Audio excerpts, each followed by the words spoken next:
Assalamualaikum warahmatullahi wabarakatuh.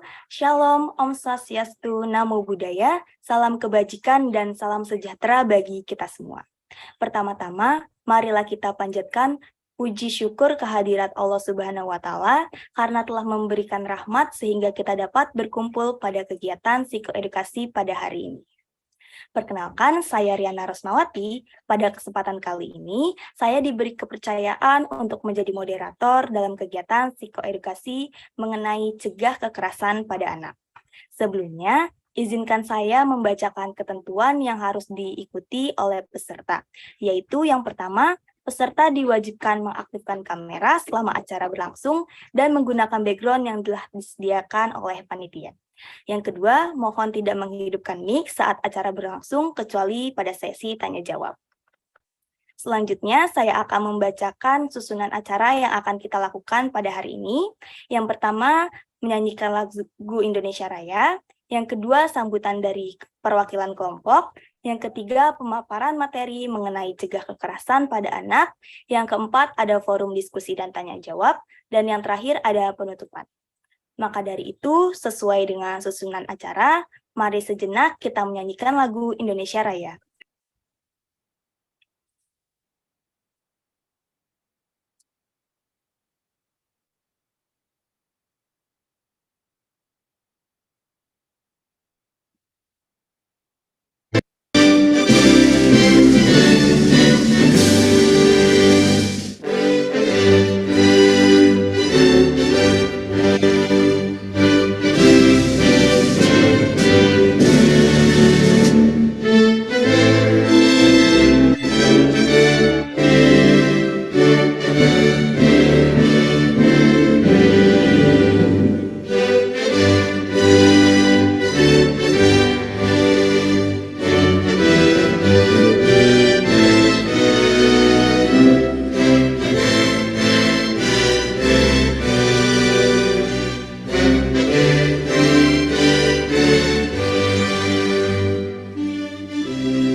Baik, selanjutnya ada sambutan dari perwakilan kelompok, yaitu Tarisa. Waktu dan layar dipersilakan.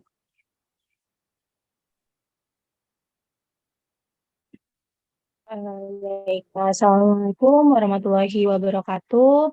Selamat siang semuanya, selamat pagi semuanya. Sebelumnya izinkan saya memperkenalkan diri saya dan anggota kelompok saya terlebih dahulu. Perkenalkan, nama saya Tarisa Asyadila dan juga dengan teman-teman saya yang sudah hadir di tengah-tengah kita semua. Yang pertama ada Afifah Rizka Fauzia, ada Elita Dwi Nuraini, dan yang terakhir ada Syajidah Maria. Kami di sini mahasiswa psikologi semester 4 di Universitas Bayangkara Jakarta Raya yang akan memaparkan materi pada psikoedukasi hari ini dengan topik cegah kekerasan pada anak. Saya mewakili kelompok saya mengucapkan terima kasih banyak pada teman-teman semua yang sudah meluangkan waktunya untuk mengikuti kegiatan hari ini, juga tentunya kepada teman kami, yaitu Riana Rosmawati yang sudah bersedia menjadi moderator pada kegiatan psikoedukasi ini. Besar harapan saya semoga materi yang nanti kelompok kami sampaikan berguna dan bisa diterapkan untuk kedepannya oleh kita semua. Mungkin itu saja sambutan yang bisa saya sampaikan, kurang lebihnya mohon maaf. Wassalamualaikum warahmatullahi wabarakatuh. Waalaikumsalam. Baik, terima kasih Tarisa atas sambutan yang begitu hangat bagi kita semua. Selanjutnya kita akan memasuki acara inti dari kegiatan psikoedukasi ini, yaitu pemaparan materi mengenai cegah kekerasan pada anak. Untuk kelompok, waktu dan layar dipersilakan.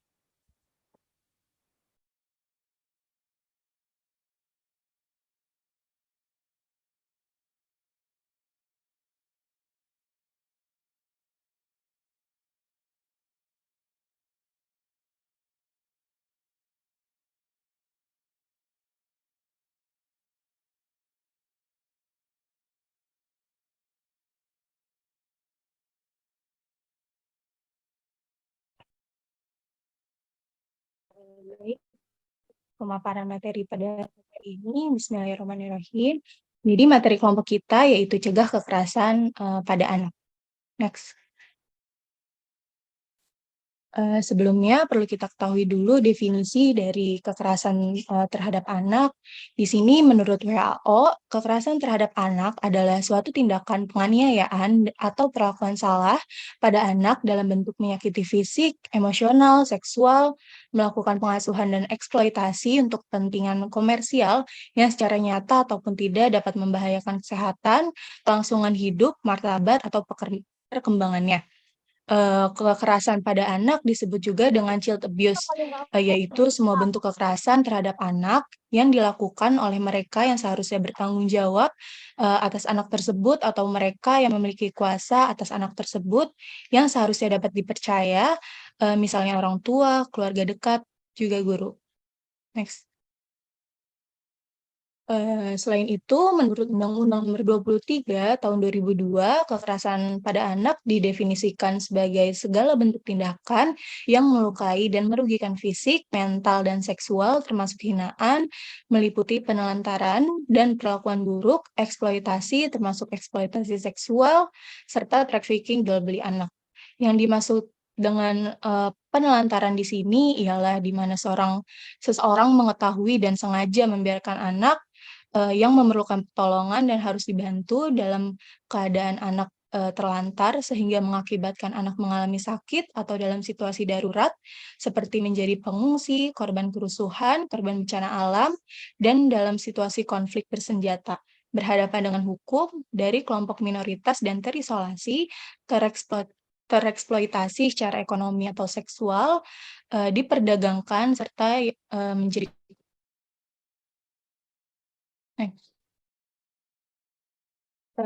seperti yang sudah tertera dalam slide ini, anak adalah anugerah dan titipan dari Tuhan. Kalau dalam keyakinan kita bisa menyebutnya seperti itu, tetapi kita sebagai orang dewasa juga wajib memberikan perlindungan anak, di mana menurut Undang-Undang Nomor 35 Tahun 2014, anak didefinisikan sebagai seseorang yang belum berusia 18 tahun, termasuk anak yang masih dalam kandungan.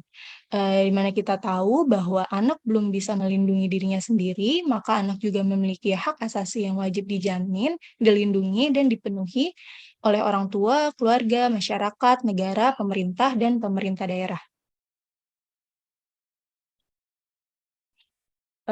Lalu mengapa sih anak itu perlu perlindungan dari kekerasan? Karena untuk menjamin terpenuhinya hak-hak anak agar dapat hidup, tumbuh, berkembang, dan berpartisipasi secara optimal, sesuai dengan harkat dan martabat kemanusiaan, serta mendapat perlindungan dari kekerasan dan diskriminasi demi terwujudnya anak Indonesia yang berkualitas, berakhlak mulia, dan sejahtera. Next. Juga di sini yang pertama karena anak memiliki harkat dan martabat yang sama dengan orang dewasa, di sini harkat dan martabat anak bersifat kodrati dari Sang Pencipta, yang di mana hak asasi anak sama dengan harkat dan martabat orang dewasa. Lalu yang kedua karena anak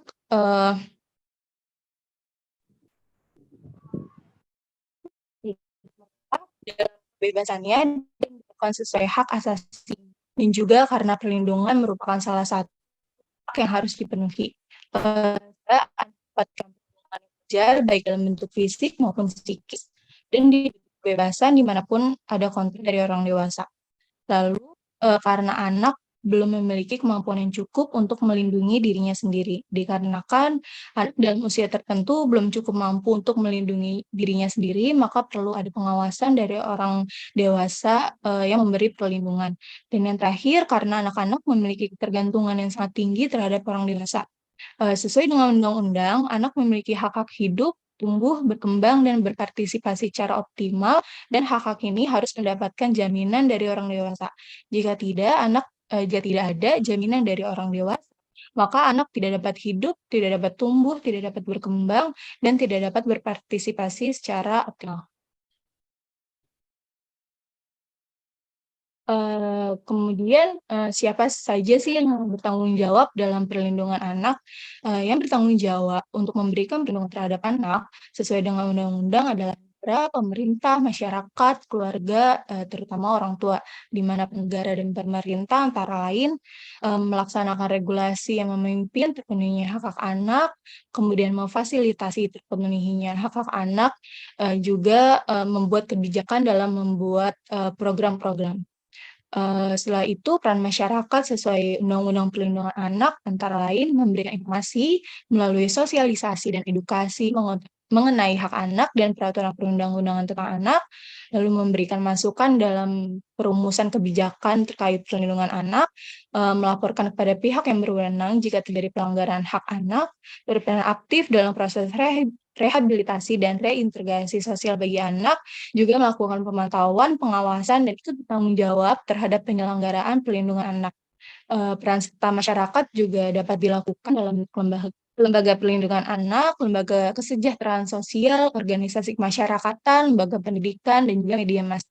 Lalu yang terakhir, peran keluarga tentunya kedua orang tua dalam memberikan pemenuhan hak-hak anak, antara lain memberikan pendidikan serta pengasuhan yang layak, mengontrol kesehatan anak, juga kesejahteraan anak, memanfaatkan waktu luang, melakukan kegiatan budaya, dan juga mencegah terjadinya eksploitasi anak.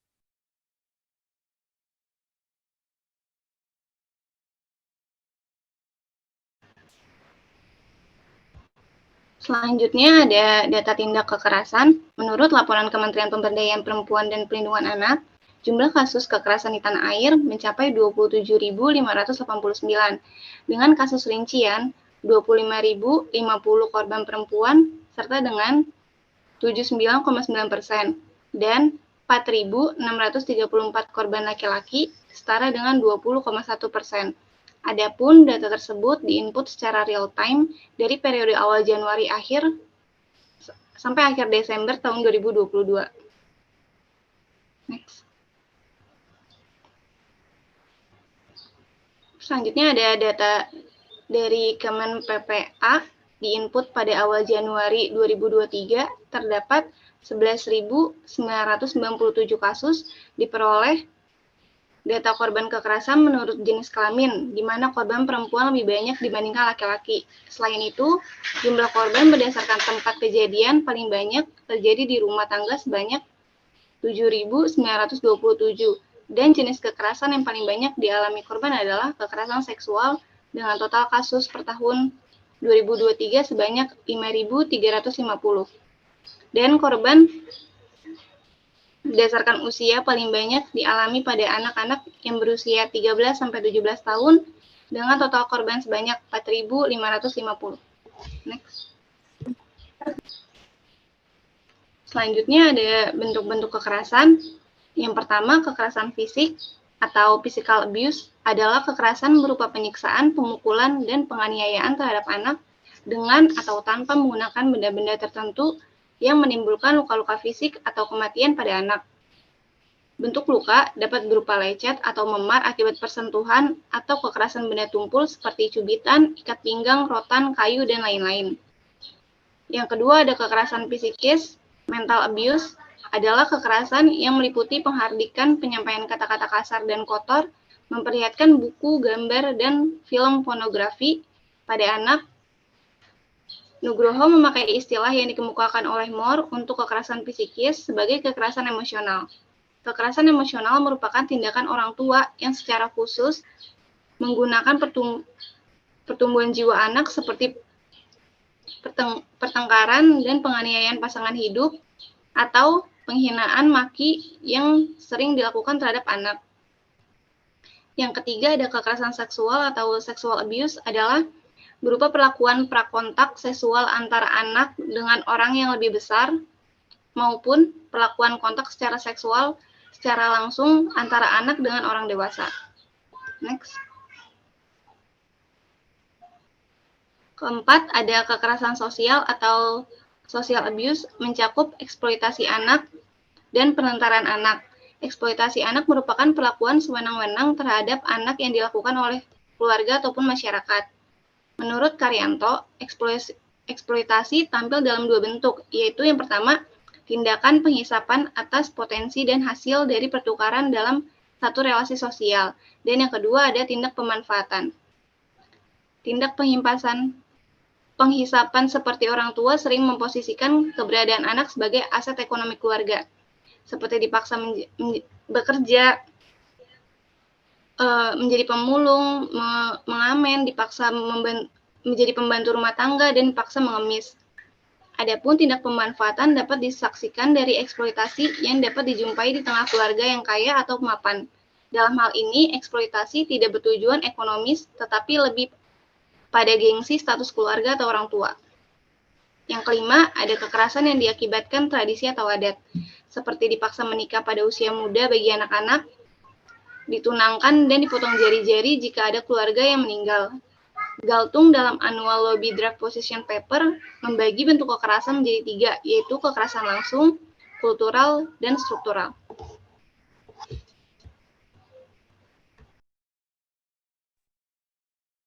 Selanjutnya, di dalam Undang-Undang Nomor 35 Tahun 2014 juga dijelaskan bahwa adanya larangan yang salah satunya itu ada di pasal 76E yang menjelaskan bahwa setiap orang dilarang melakukan kekerasan atau ancaman kekerasan, memaksa, melakukan tipu muslihat, melakukan serangkaian kebohongan, atau membujuk anak untuk melakukan atau membiarkan dilakukannya perbuatan cabul. Kemudian dalam bentuk larangan, menimbang bahwa setiap anak berhak atas keberlangsungan hidup, tumbuh dan berkembang, serta berhak atas perlindungan dari kekerasan dan diskriminasi sebagaimana yang diamanatkan dalam Undang-Undang Dasar Negara Republik Indonesia pada tahun 1945.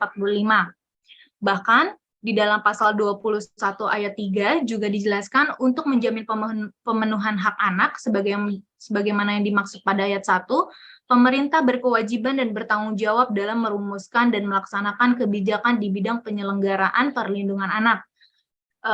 Untuk pasal 9 ayat 1A menjelaskan bahwa setiap anak berhak mendapatkan perlindungan di satuan pendidikan dari kejahatan seksual dan kekerasan yang dilakukan oleh pendidik, tenaga kependidikan, sesama peserta didik, dan atau pihak lain. Sedangkan di pasal 69A menjelaskan bahwa perlindungan khusus bagi anak korban kejahatan seksual sebagaimana dimaksud dalam pasal 59 ayat 2 huruf J dilakukan melalui upaya yang pertama edukasi tentang kesehatan reproduksi, nilai agama, dan nilai kesusilaan. Yang kedua, rehabilitasi sosial. Yang ketiga, pendampingan psikososial pada saat pengobatan sampai pemulihan. Dan yang keempat, pemberian perlindungan dan pendampingan pada setiap tingkat pemeriksaan, mulai dari penyidikan, penuntutan, sampai dengan pemeriksaan di sidang pengadilan. Selain itu, di dalam tindak pidana juga dijelaskan yang pertama bahwa setiap orang yang melanggar ketentuan sebagaimana dimaksud dalam pasal 76E dipidana dengan pidana penjara paling singkat 5 tahun dan paling lama 15 tahun dan denda paling banyak 5 miliar rupiah. Yang kedua, dalam hal tindak pidana sebagaimana dimaksud pada ayat 1 dilakukan oleh orang tua, wali, pengasuh anak, pendidik, atau tenaga kependidikan, maka pidananya ditambah sepertiga dari ancaman pidana yang sebagaimana dimaksud pada ayat 1.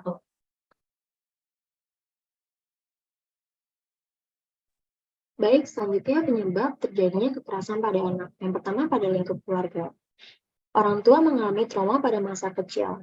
Jadi mungkin pada saat masa kecil atau pada masa kanak-kanak, Orang tua menjadi salah satu korban kekerasan yang dilakukan orang tuanya, sehingga mempunyai masalah mental yang menjadikan anak sebagai pelampiasan emosionalnya.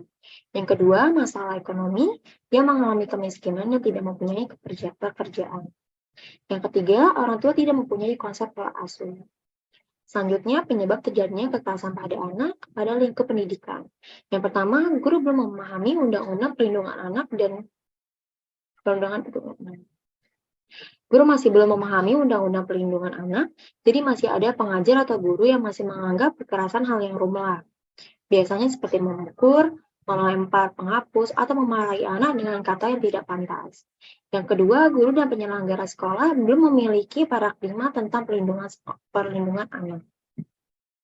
Selanjutnya, penyebab terjadinya kekerasan pada anak pada lingkup lingkungan. Yang pertama, ingin diakui sebagai anggota kelompok, dan kedua, kurang mendapatkan kasih sayang psikis dan psikologis di rumah. Next. Selanjutnya ada dampak kekerasan.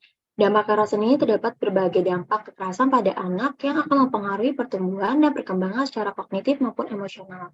Yang pertama pada fisik, seperti luka, memar, hingga menyebabkan meninggal.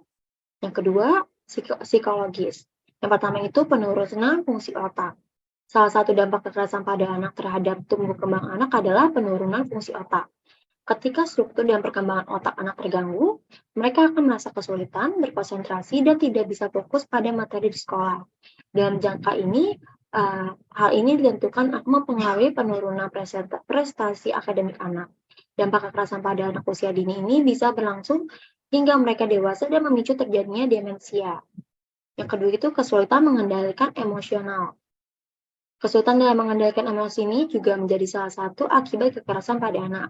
Karena itu mereka sering merasakan emosi secara berlebihan, misalnya menjadi lebih mudah marah dan sering merasa ketakutan tanpa penyebab. Yang ketiga, mengalami gangguan mental. Dampak kekerasan terhadap anak pada aspek psikologis ini cukup mendalam. Adanya trauma berkepanjangan dapat berujung menjadi serangan panik hingga depresi. Hal ini juga bisa memicu timbulnya pikiran-pikiran serta perilaku negatif seperti penyalahgunaan alkohol, narkoba, hingga penyimpangan seksual. Next.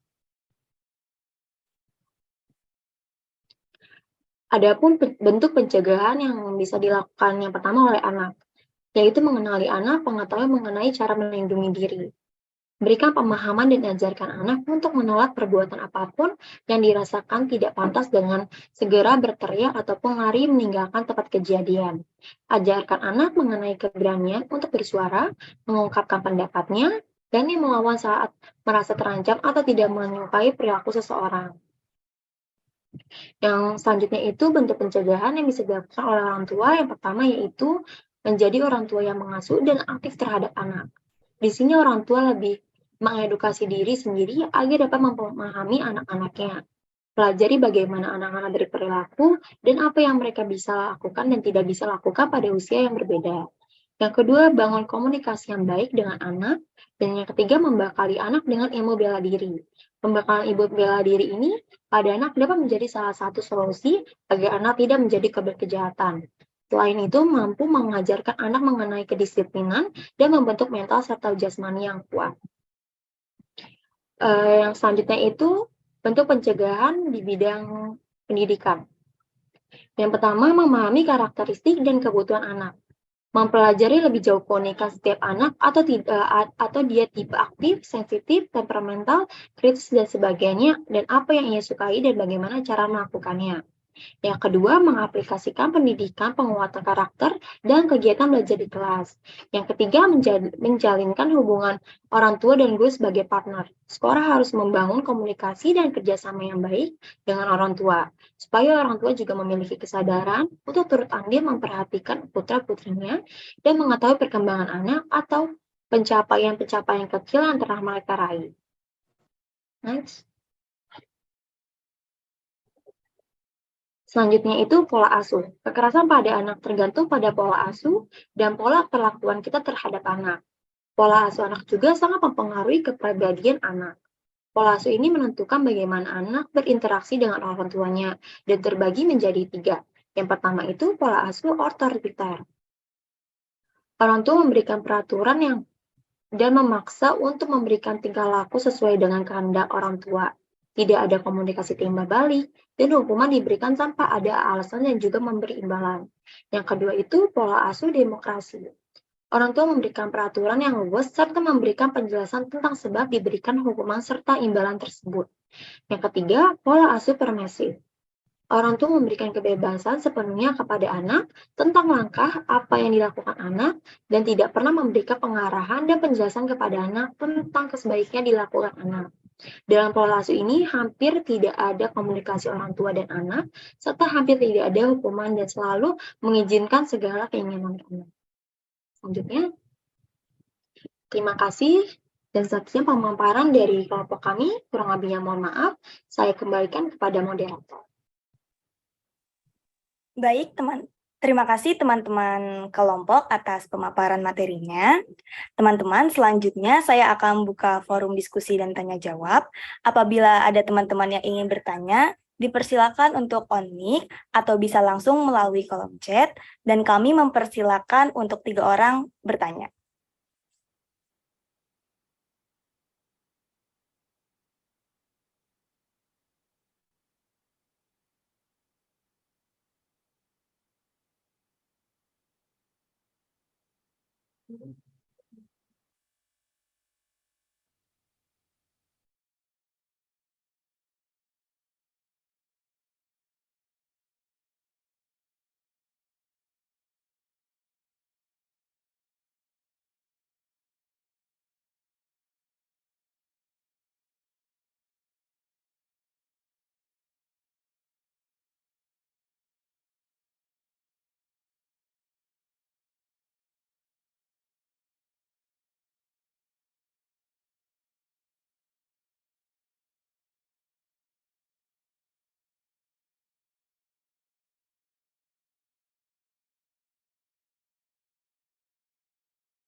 Teman-teman yang ingin bertanya bisa langsung on mic aja ya, atau melalui kolom chat juga boleh.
Terima kasih Kanisa atas pertanyaannya. Beri sedikit waktu untuk kelompok pemapar untuk menyiapkan jawabannya ya.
Baik, terima kasih Kak Adelia atas pertanyaannya. Mohon ditunggu sebentar untuk jawabannya. Teman-teman, boleh nih satu orang lagi yang bisa untuk bertanya. Jika ada yang ingin bertanya, langsung kolom di chat kolom aja ya.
Oke, saya Syajida akan menjawab pertanyaan dari Adelia terkait bagaimana kita dapat membantu anak-anak dalam proses pemulihan setelah mengalami kekerasan. Yang pertama, apabila seorang anak udah diketahui bahwa ia mengalami kekerasan, maka kita sebagai orang terdekat perlu melakukan pendekatan terhadap anak tersebut. Kayak kita menciptakan rasa aman dan nyaman agar dia tuh mau bercerita. Nah, kalau seandainya anak ini dampaknya mengganggu aktivitas sehari-hari, maka kita perlu bantuan tenaga profesional seperti psikolog untuk dapat ditindaklanjuti. Nanti kalau seandainya psikolognya mau kasih terapi apa, mau melakukan metode-metode yang lain, itu nanti dari psikolognya langsung. Jadi untuk kita sebagai orang terdekatnya perlu membuat rasa aman dan nyaman dulu gitu, sampai si anak ini benar-benar mau jujur kayak gitu. Gimana Adelia? Apa jawabannya sudah cukup?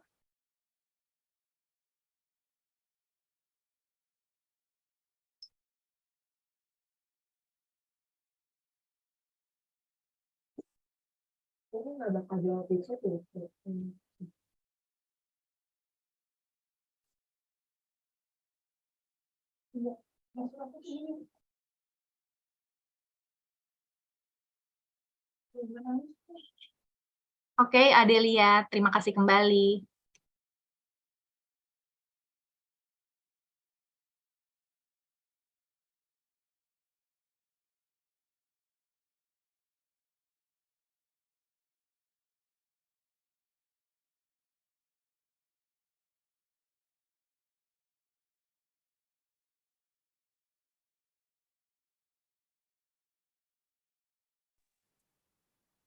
Baik teman-teman, kita masih membuka pertanyaan untuk satu orang penanya. Boleh untuk di kolom komentar ya.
Izin bertanya ya.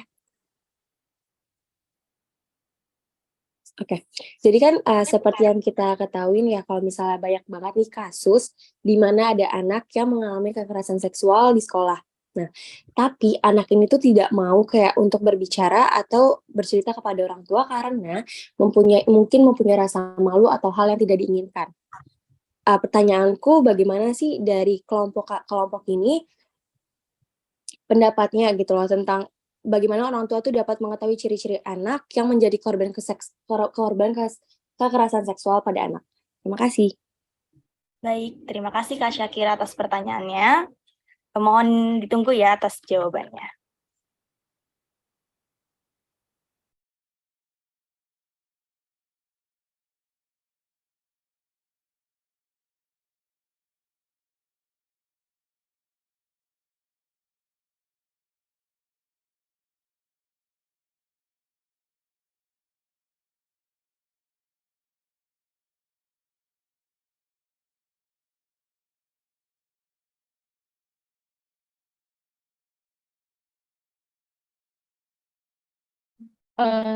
Saya izin menjawab pertanyaan dari Kak Syakira. Berarti tadi pertanyaannya tanda-tanda kekerasan seksual pada anak ya? Bila anak tersebut tidak mau bicara ke orang tuanya, maka bisa dilihat tanda-tandanya tuh bila seorang anak mengalami kekerasan seksual, jika dapat muncul berbagai perubahan pada diri anak tersebut seperti nyeri, bengkak, atau pendarahan dan iritasi di daerah mulutnya. atau mohon maaf deburnya suka gatal, lalu emosi anak juga dapat berubah-ubah, dan setelah mengalami kekerasan seksual juga tentunya anak merasa takut, mengisolasi dirinya sendiri, sedih, merasa bersalah, merasa malu dan bingung. Juga, yang paling parahnya tuh, anak sering mandi atau, maaf bahasa kasarnya anak sering, cebok karena merasa kotor di daerah kemaluannya. Anak-anak juga menjadi lebih agresif, tidak disiplin, tidak mau sekolah, dan hanya mengurung diri di kamar. Mungkin, itu jawaban dari kelompok kami. Lebihnya seperti itu, bagaimana Kak Syakira? Sudah Kak, terima kasih. Sama. Sebentar kamu.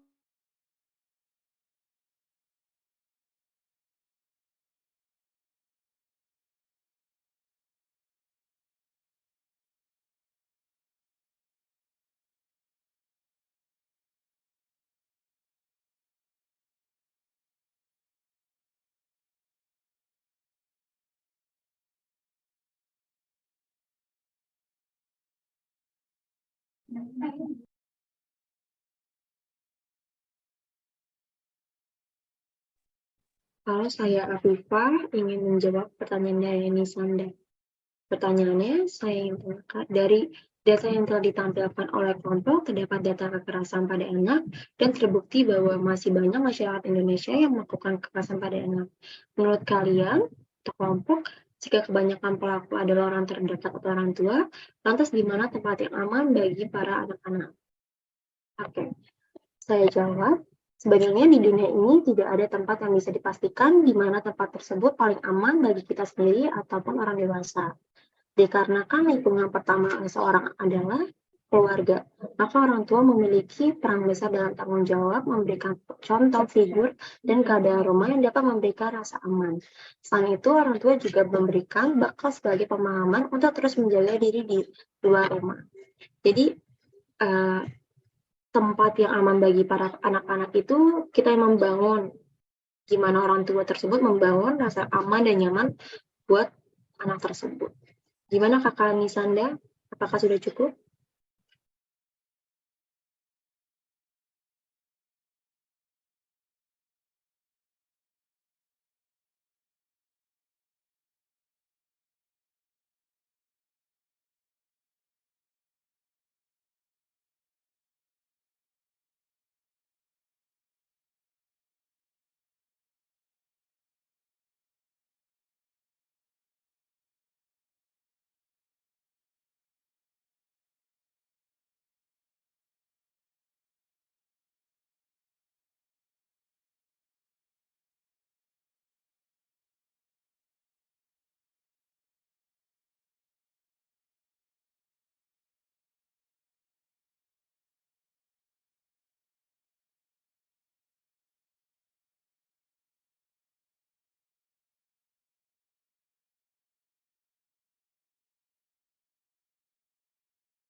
Oke, terima kasih kembali Kakak Nisanda. Baik, teman-teman, forum diskusinya saya tutup ya, karena sudah ada 3 orang penanya. Untuk teman-teman kelompok, ada yang hal-hal yang ingin disampaikan sebelum berakhirnya psikoedukasi pada hari ini?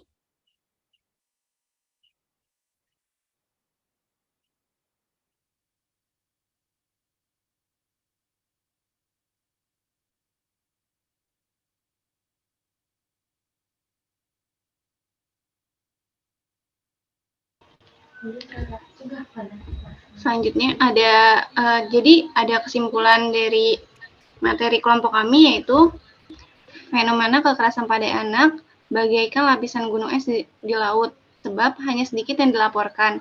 Hal ini terjadi karena pelaku tindak kekerasan pada anak sebagian besar adalah orang tua atau keluarga terdekat.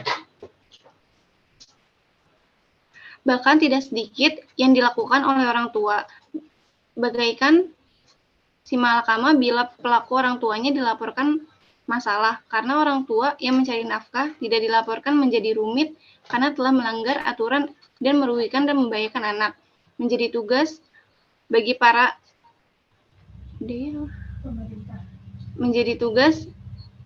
para pemerintah untuk menyadarkan kepada masyarakat, khususnya orang tua, dampak terjadinya kekerasan pada anak.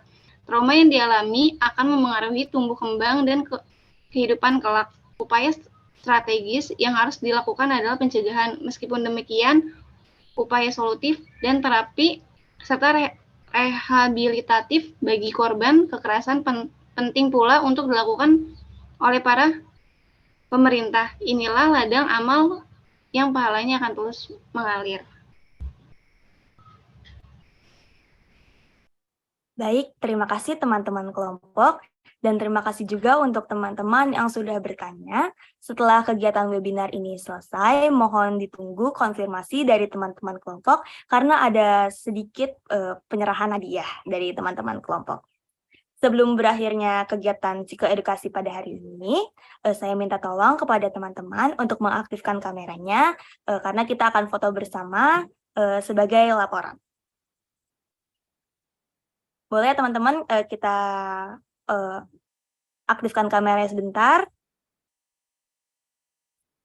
Kita akan foto bersama. Ayo teman-teman, foto bersama boleh ya kayak gini ya.